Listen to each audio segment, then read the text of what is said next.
beings listen for coherence. Like, we have this just natural biological filter listening for making sure what you say is coherent. Like when you guys start talking, you start talking about these things like drying patterns. Okay, why is this coherent? What's this mean? We have these natural ontological filters making these things, trying to make sense of these things, and we fill things in with our own background. Like I'm listening for forensics when I heard what you say. You know, we all fill those in. Somebody else filled it in with something different, I'm sure. If you intend to produce an outcome or elicit an outcome, you better be cognizant that people are constantly filling things in with their own background. So you should have every little narrative, whether it's a 30-second narrative or a long thesis, should always have the following components, called the DMRVP. Description, the meaning, relevance. Why is that relevant? Well, it turns out we do research it when we're trying to take stuff that we don't know what it is. If we already had a bunch of samples and watched those and had unique hashes or unique signatures and stored those in a database, and we're able to collect that and with some standard deviation that's known, and we can reproduce that, wow, we can compare stuff we don't know and look up that in the database and figure out what it is. It's relevant, right? You just produce relevance. Why is that valuable? Hey, if that stuff is like harmful stuff, and now we were able to manufacture this technology in a way that we can all use this and identify chemicals in our house that may have been harmful just by this technology, like that becomes valuable to us. I mean, the purpose is here, we're trying to build a technology that produces a healthier environment. That's an example of a narrative that includes linguistic operations that our biology naturally listens for. Like, you have to have these. Like, if you leave one of these out, the listener will fill it in with their own background.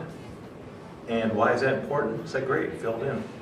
Because you may not elicit the outcome. You may have lost a grant. They might not have heard why that's relevant to them and what they care about.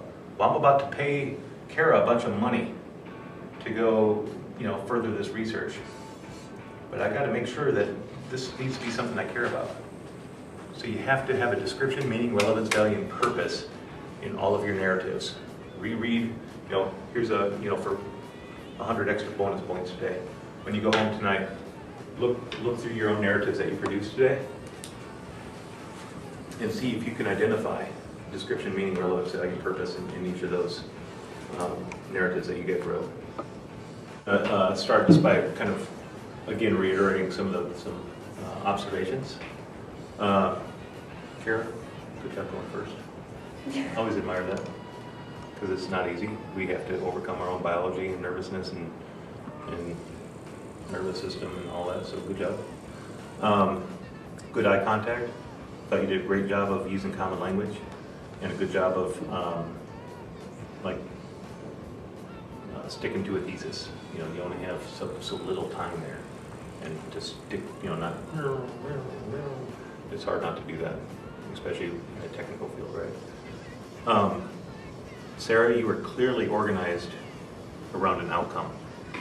I really appreciated that. Like, your thesis was, hey, fundraising is important, and if you were speaking to a group of investors or grant, organizing around an outcome, and I thought that was really powerful. Lindsay, again, you immediately stated your purpose. I thought that was awesome. You had good ad hoc style. You would go off script and just kind of speak from the heart a bit, and that showed up. I thought you seemed very passionate about what you spoke of. Used gesticulations effectively. It's like kind of nice. And your presentation style was controlled. It was slow.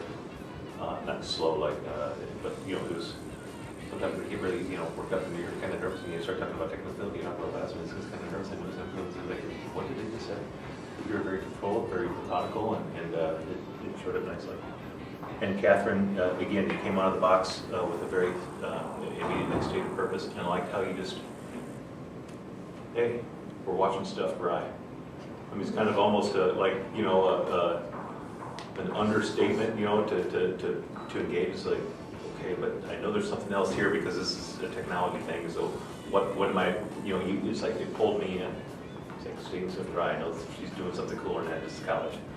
And my 8-year-old's watching stuff dry. So and I thought that was really cool. But then you made it relevant, like, oh, yeah, you're coming up with a unique signature table. You're looking at these things that can be used across the board. And, I thought that, and you also spoke extemporaneously. You know, you went off script and you just kind of spoke off your sheet. That all said, according to the consensus of the 4 folks here, we felt that Lindsay's presentation was more effective for this particular task. So, good job, Lindsay. Let me just check back in with you guys. Why is it important to be able to stand up and do what you just did? The field that most of us are going into, there's going to be, especially if you're doing research, there's going to be a point in time where you have to present your case for a grant, for funding, and if you don't know the basis of your project and you don't know how to effectively persuade somebody and get your point across, then you're going to be unsuccessful in receiving funding to do the research that you're passionate about and to find a cure for something or find why something happens the way it does. Could not agree with you more. I mean, she pointed out the difference between speaking to inform and speaking to organize around an outcome.